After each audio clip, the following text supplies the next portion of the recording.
Bom, pessoal, agora terminando nossos vídeos sobre o Brasil Império, e o último assunto que eu quero tratar com vocês é também um dos mais importantes, assim, apesar de cair de uma forma meio esquisita no vestibular, que é a Guerra do Paraguai. Deixa eu projetar os slides para vocês aqui. Pronto. A guerra, na história política, é considerado um evento definitivo. É o evento mais importante, é o momento mais importante da história política. Por quê? Porque depois dela, depois de desencadeada a guerra, normalmente tem consequências incontornáveis e irreversíveis. A guerra é o evento que chega para mudar tudo. E é o evento máximo da guerra política, da história política. Porque você pensa, é um Estado, uma nação invadindo a outra. Normalmente para conquistar território por algum motivo econômico. Então, a guerra, para a história do Império Brasileiro, para a história do Imperador, foi um ponto de inflexão. O Império, o Imperador, tinha um prestígio internacional muito grande. O Pedro, ele era muito querido, inclusive pelos súditos, assim, pelos ex-escravos e pela população brasileira em geral. Era um imperador muito popular, mas que ele vai conhecer seu fim, vai conhecer a crise do reinado dele durante e após a Guerra do Paraguai. Aqui tem uma dessas pinturas maravilhosas, assim, mostrando o confronto entre a Tríplice Aliança e o exército do Solano Lopes, e para vocês terem a dimensão do evento que foi a Guerra do Paraguai para a história do Brasil. Começando, a guerra começou por causa do Paraguai. Eles tinham um ditador chamado Solano Lopes, que queria criar o Grande Paraguai. Ele queria que o Paraguai tivesse saída para o mar. Não tem até hoje, por isso ele declarou guerra ao Brasil, Uruguai e Argentina ao mesmo tempo. Ele queria que o Paraguai chegasse ao mar, nem que seja através do Rio da Prata. Rio da Prata é um rio que tem ali na Argentina, que tem saída para o mar. Ele queria nem que tivesse o começo do Rio da Prata para ele conseguir escoar a produção do Paraguai para o mar e conseguir vender e tal. Então o objetivo do Solano Lopes ao invadir o Mato Grosso era conseguir de alguma forma uma saída para o mar.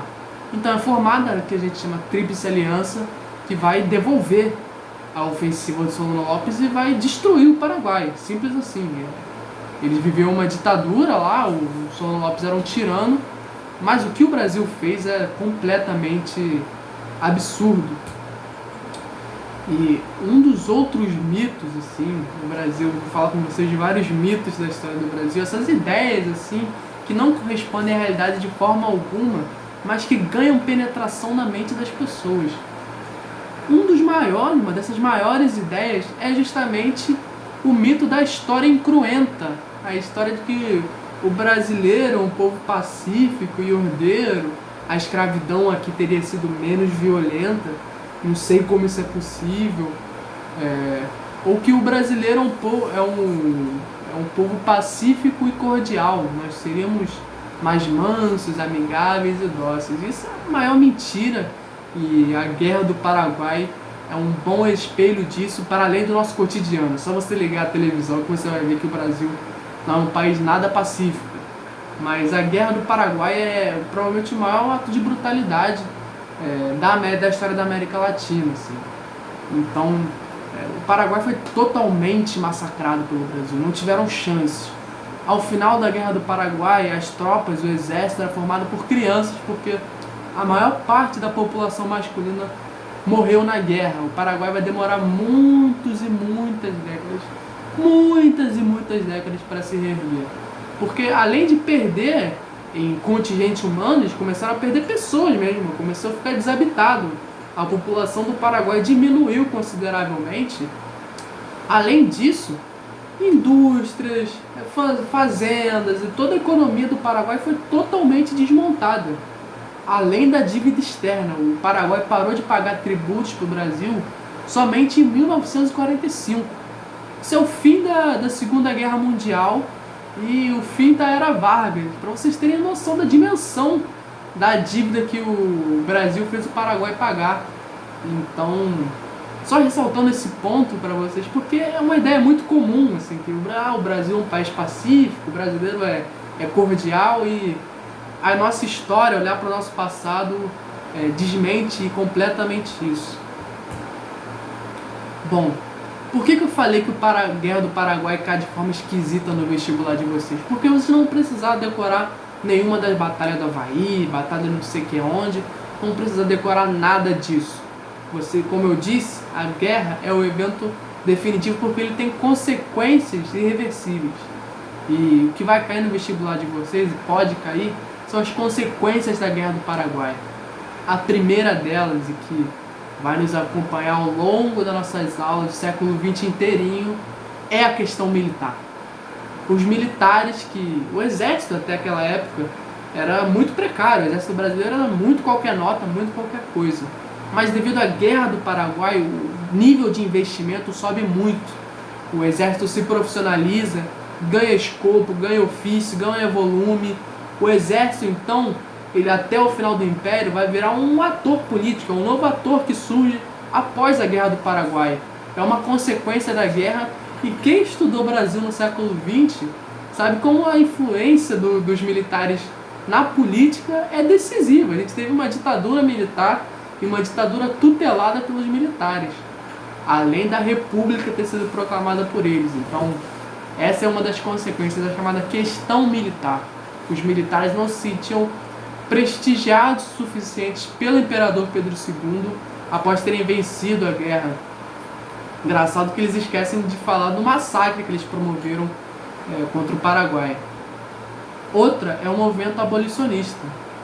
Esses mesmos oficiais que reclamavam com o imperador, eles reivindicavam para os negros que lutaram contra o Paraguai, lutaram ao lado dos argentinos e dos uruguaios, recompensas pela atuação honrosa deles servindo o país. Então,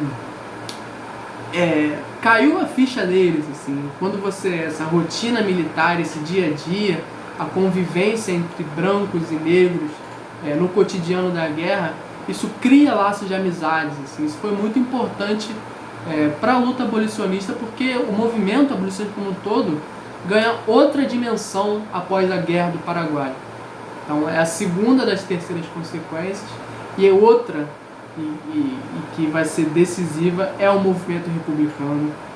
Os militares e a república têm uma imbricação decisiva no Brasil, e o movimento republicano começa a surgir após a Guerra do Paraguai. O pessoal começa a falar: esse cara aí, esse Pedro II, muito esquisito, o Brasil entrando em guerra, a economia já estava começando a capengar, o café já não era mais essa novidade toda. Então, e aí?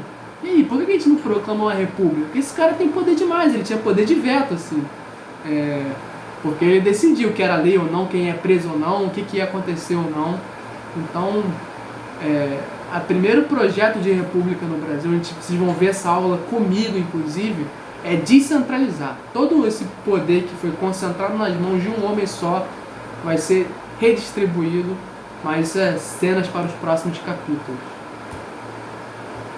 Bom, outra consequência definitiva é que começa o declínio e o fim do Império no Brasil. Essa ilustração aqui muito famosa, Pedro II já velhinho, e o final da escravidão é a gota d'água. O regime ele começou a se desgastar, o regime imperial começou a perder apoio entre as elites, a perder apoio, enquanto, paradoxalmente, ele ganhava popularidade entre os escravizados, entre os ex-escravizados, porque justamente estavam acontecendo aquelas leis que ganhavam volume. E após o fim, após a abolição da escravidão, que a gente viu foi uma conquista desses mesmos escravizados, o imperador é deposto.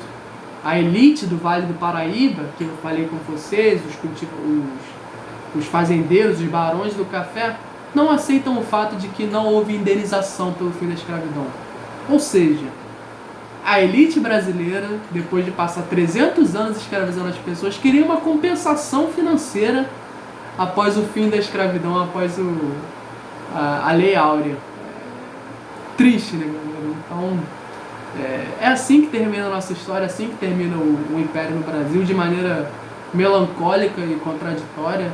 O Pedro II, apesar das suas contradições, e a maior das contradições a gente já tratou aqui várias vezes, foi o governante que passou mais tempo à frente do Brasil, do Estado brasileiro, e como vocês viram, foi um período muito importante para a nossa consolidação e para a nossa história. Vejo vocês na aula 5, estou preparando uma coisa bastante legal e estou bastante ansioso. É isso, gente, tragam dúvidas, qualquer coisa que não tenha ficado claro, me avisem. De vez em quando eu solto umas palavras esquisitas e tal. Vocês têm total liberdade para falarem comigo, beleza? Tchau, tchau.